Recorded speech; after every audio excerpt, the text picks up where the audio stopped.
Thank you so much, James, and thank you for the opportunity. Voices in Action. It's truly an honor to be here. And I'm very proud to share about this big win in India, which is not just a policy reform, but it's truly a history in making. So, exactly a month ago, on 22nd September 2025, the Government of India announced the next gen GST reform, under which the diabetes products and devices, the GST has been reduced from 18 to 12% to down to 5%, which includes test strips, glucometers, CGM devices, diabetes foods, and all. And I feel that's more than just a tax change. It's truly a life change for millions in India who have been paying such high tax. So, for those who do not know, GST is goods and services tax in India. It's a one single tax that we pay for buying goods or using the services. And for the first time, the focus has been on affordability, accessibility, and preventive health in taxation policy in India. It has never happened before in so many years. And this reform, the impact of it would be like the lifelong diabetes management will be more affordable.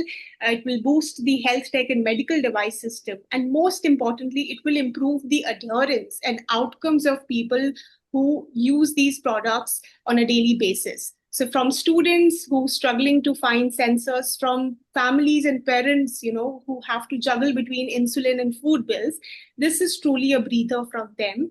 And it brings access to care available to different parts of the country.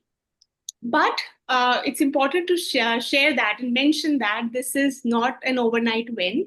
It has been a collective efforts of communities, all the people who refused to stay silent, all the individuals who bravely shared their stories. So I would say it is our win, it is the community win, it is the persistence efforts of individuals, people living with diabetes, caregivers, doctors, policymakers who came together, united to push forward that one belief that healthcare is not a privilege, but it's truly a right. So I would say every tweet, every letter, every conversation, all of that together demanding for the fairness of healthcare is what led us here. And it wouldn't have been possible without the community efforts in India. And while we celebrate, definitely it's a huge step forward. But I feel that it's still there's a long way to go. This we still need a lot of changes. We are still fighting for more access, health equity, and healthcare for all. Because I feel that these reforms are more targeted towards people living with type 2 diabetes, with the priority and focus on preventive health. But as people living with type 1 diabetes, we also want insulin to be added to the WHO essential medicines list. We want wider insurance coverage that includes diabetes devices. We want CGMs and insulin pumps to be accessible for everyone, not just a few. So I feel that definitely there's a lot of work that still needs to be done.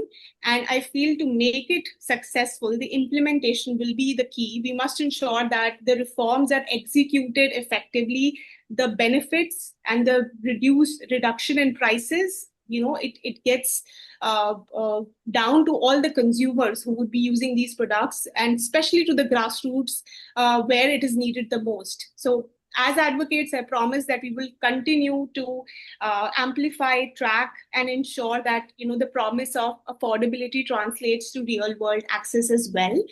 And as we look ahead, my dear friend Mridula will walk us through next key asks from the government as we continue our fight for health equity and healthcare for all, because I feel this is what advocacy is all about.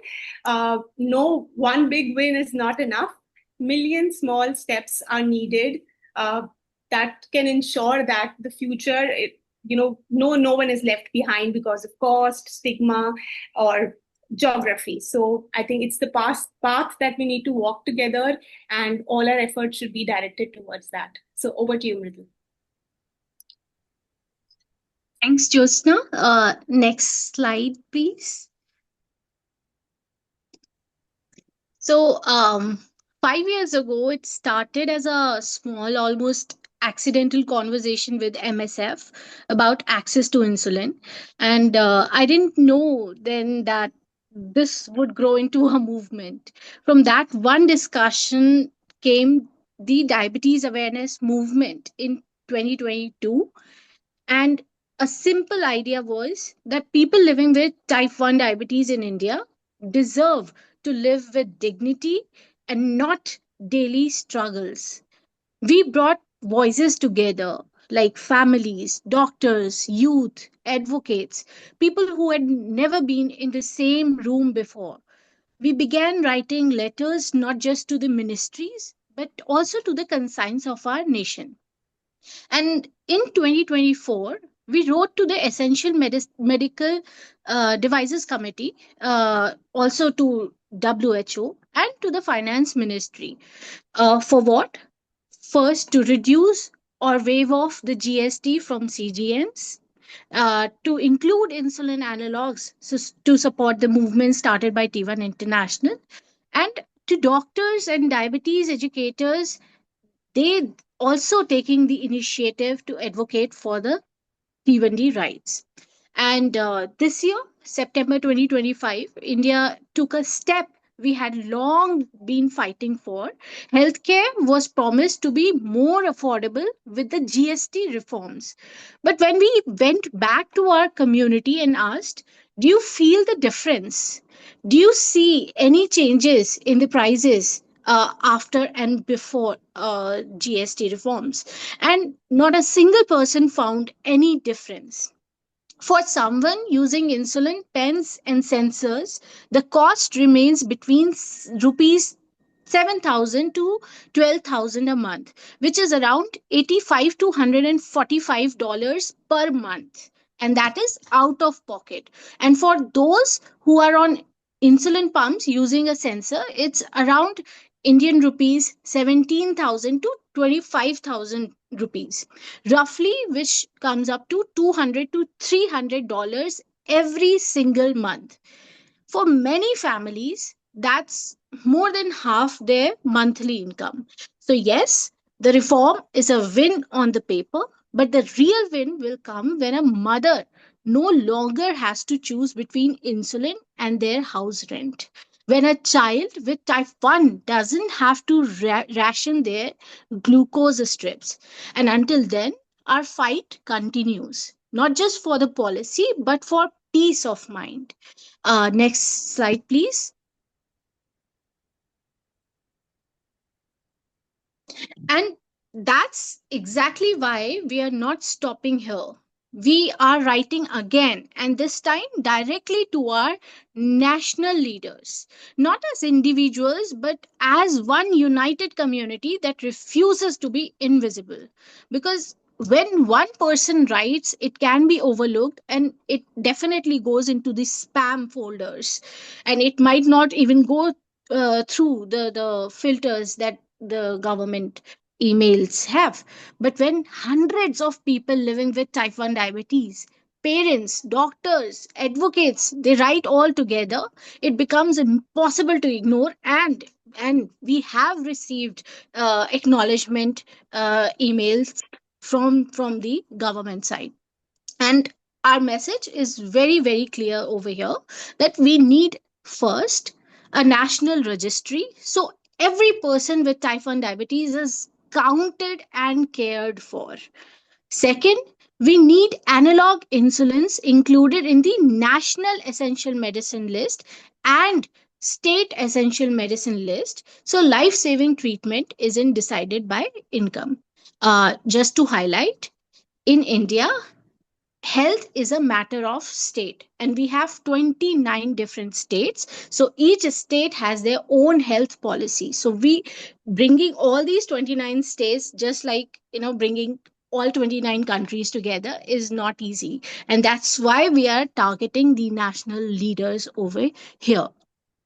And third one is that we need insurance that truly covers the lifelong cost of diabetes care, and not a token coverage that looks good on the papers.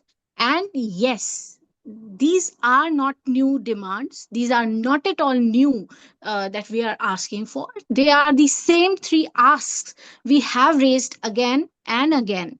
But this time we are raising them together, louder, stronger, and with purpose. And if you see the chronology, 5 years it has taken to reach to this particular step.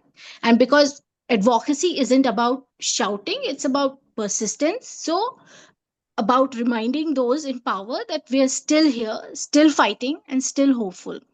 I would like to thank Voices in Action for this platform to share our share and express our side of story, and something that we are very very much passionate about. And any question if you guys have, we are here to answer. And just last line, forward is a direction and together is the force. And if you see over here, all the logos, around 18 organizations only from India, and 500 plus emails in past 6 weeks have been already sent to the national leaders. So I think even if they don't respond, next time I'm going with the hard copy and with my other colleagues to their office and say that we have sent you 500 emails, where's your reply? You have to do that, because now we have evidence, we have done that. Yeah, I'll stop here. Thank you so much.